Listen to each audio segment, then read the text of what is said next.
Esse projeto de lei que combate a misoginia criminalização, foi aprovado no Senado, já está na Câmara. O senhor defende? O senhor aprova? Populismo puro e simples. O senhor é contra? Populismo puro e simples.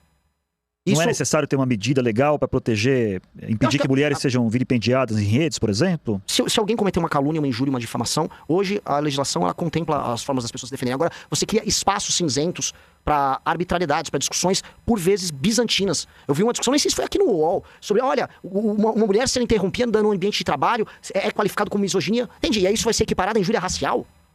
Pô, não, quer dizer, se eu interromper uma mulher numa reunião, eu vou estar cometendo algo similar a uma injúria racial. É óbvio que isso não é razoável. É óbvio que essas discussões são irrazoáveis, elas estão andando com agendas identitárias. E nesse sentido, eu acho que isso não é bom para as mulheres, para os homens, para a gente que quer constituir família, não é bom para ninguém. Os critérios têm que ser objetivos nesse sentido. E quando a gente vai abrindo o escopo, não, isso aqui é uma misoginia, eu tenho que descobrir, isso aqui agora é misoginia? Se eu interromper uma mulher na discussão, é misoginia ou não? Se eu interromper a Carla numa fala, eu vou ser preso ou não? Que é isso? Então, assim, a diferença do remédio pro veneno é a dose. E a dose, em certas políticas identitárias, está passando muito do aceitável. E me assusta a direita bolsonarista que acha que tudo é uma armadilha eleitoral e quer, não, vou votar a favor. Não quer nem trazer discussão. E isso, desculpa pessoal, isso aqui não tem nada a ver com... Eu acho o movimento Red Pill tosco, ridículo, não tem nada a ver com isso aí. Agora, eu tenho familiares, eu tenho irmãs, e assim, não é uma discussão com interrupções, ou uma pretensa misoginia que traz medo para essas pessoas. É andar na rua e ser assaltada. Essa é a grande preocupação da maior parte das mulheres. Carla? Não, claro, e as mulheres também são mortas pelos seus companheiros, há um feminicídio, e aí nessa onda Red Pill há aí um crescimento de diminuir o papel da mulher, né? Então, por exemplo, eu queria saber a opinião do senhor em relação ao caso do influencer, que é o policial rodoviário federal, que chama Café com Meu Pai, acho que o senhor deve conhecer a história, ele foi indiciado agora por falas misóginas. Então, eu queria saber se o senhor acha que é certo o indiciamento. E aí, só para concluir a minha pergunta, a pergunta do Zanini em relação ao PL da misoginia, o senhor não acha que se colocasse nesse PL justamente esses critérios do que é, o que não é, não poderia ser uma solução? Veja, eu não vou ficar na posição de advogado do influencer Café com Meu Pai. Até fui ver o caso dele ali, ele é um bolsonarista, eu acho, ele nem gosta da gente. Então, eu sei que o conteúdo dele é voltado pra mulher e o público dele é público feminino. E aí é uma questão dele com o público dele. Eu acho que nenhuma mulher foi obrigada a ver o conteúdo dele. E não acho que, a não ser que ele tenha realmente cometido um grande crime, eu não acho que ele deva ser alvo de perseguição. Eu realmente não sei. Existe algum conteúdo absolutamente misógino ali? O que eu sei dele, até pelas estatísticas das redes sociais dele, é que mais da metade do público dele é composto de mulheres. Não sei que essas mulheres sejam masoquistas. Mas é que, infelizmente... Mas a gente vai dizer pra elas o que elas podem ver ou não. Ah, entendi. Aí elas não têm capacidade de julgamento. É que são todas mulheres maiores de idade, de classe média, aceitando seguir um influenciador. Eu não quero me colocar aqui como um defensor do Café com Seu Pai, porque eu nem sei direito qual é o conteúdo dele. Acho que é um conteúdo de relacionamento. Agora, é esse nível de tutela que a gente quer ter? Essas moças, todas maiores de idade, responsáveis, elas podem votar. Só que elas não podem ver um conteúdo sobre relacionamento. Entendi. A gente realmente acha que essas pessoas são umas idiotas. Eu vou ter que fazer um intervalo rapidinho pro pessoal de televisão. E a gente continua aqui no YouTube com a entrevista e a televisão volta daqui a pouquinho.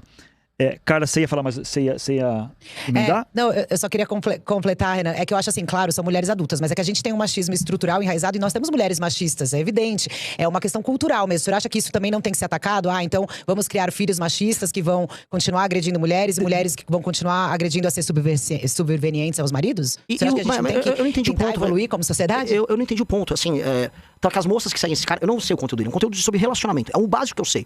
Não vou ficar assumindo o papel de advogado influenciador. Agora, me parece que um cara que tem centenas de milhares de seguidores, ou, né, o que você está me escrevendo é um monte de mulher masoquista, ou nós estamos adotando um critério muito subjetivo, do tipo, há um machismo estrutural, e aí essas mulheres não podem acompanhar o conteúdo dele. É um conteúdo que a elas, veja só, é proibido, porque senão elas podem reproduzir um machismo. Eu acho isso profundamente autoritário, acho isso profundamente vago e profundamente perigoso. Deixa eu fazer uma pergunta mais sobre a relação da sua campanha, da sua candidatura com esse público feminino.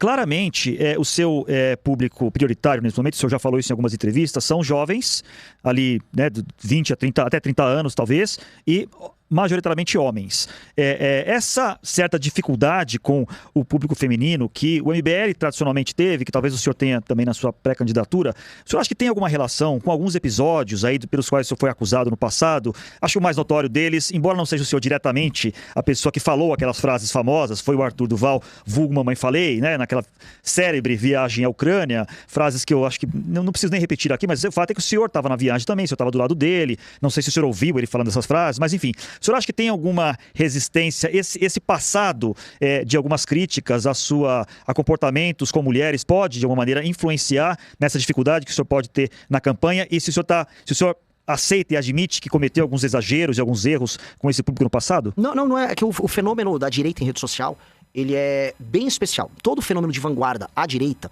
ele tem de ser mais jovem e mais masculino. Foi assim com o Bolsonaro, foi assim com o Trump, foi assim com o Milei. para dar 3 exemplos aqui. Todo fenômeno de esquerda, de vanguarda, jovem, ele costuma ser mais feminino, mais gay, com mais minorias. Isso na política contemporânea. O que acontece? Quando o MBL ele estava mais inserido, inclusive, no conjunto geral da direita bolsonarista, até, por exemplo, 2019, nosso público feminino e masculino era completamente equilibrado.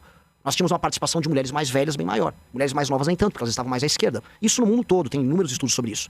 Quando nós rompemos com o universo do bolsonarismo, ali em 2019, aí nós ficamos apenas com o público mais jovem. Então, um público de vanguarda, que vai ser mais masculino. E isso é uma condição de um processo de crescimento. Quem começa como vanguarda, na direita, em geral no mundo, é isso. E você não tem vários Artures Duval fazendo áudios nesses lugares. O caso do Milei é um caso específico, o caso do Bolsonaro específico, o caso do Trump específico, é o nosso caso também. O que está acontecendo agora? É a famosa regressão à média, no caso das mulheres. O número de seguidores nossos feminino vem aumentando bastante e o nosso apelo junto a esse universo começa a subir. Várias lideranças nossas têm um público feminino igual ou maior do que o masculino. Isso é parte de um determinado processo. Mesma coisa eu posso falar, por exemplo, o processo que o Mandami passou em Nova York. Ele quase não tinha um eleitor masculino. Ele passou por um processo também de conquista ao longo do tempo. Isso é parte do jogo, isso é parte de um processo de novidade política. Eu volto a colocar, a gente vai pegar um público intelectualmente muito curioso, a gente vai pegar um público muito aberto a novas tendências, novas linguagens na internet. Mas só para fechar esse tema feminino, digamos assim, o fato do Arthur Duval continuar no MBL, no Missão, ser uma pessoa importante, da sua confiança, participar da sua campanha, pode de alguma maneira prejudicar o senhor junto ao eleitorado feminino, o senhor acha? Não sei, mas eu não vou abandonar um amigo se isso me prejudicar eleitoralmente, porque eu acho que ele é uma pessoa muito valorosa, ele errou, ele já se desculpou pelo erro dele, e ele foi caçado não por conta disso. Ele teria cargo no seu governo, por exemplo? Não sei se ele teria saco para ser o ministro, não acho que não é muita pegada dele não. O Arthur ele tá agora num processo de construção de lideranças, ele tá rodando o Brasil, ajudando a formar novos líderes. Não é uma discussão que a gente teve. Aliás,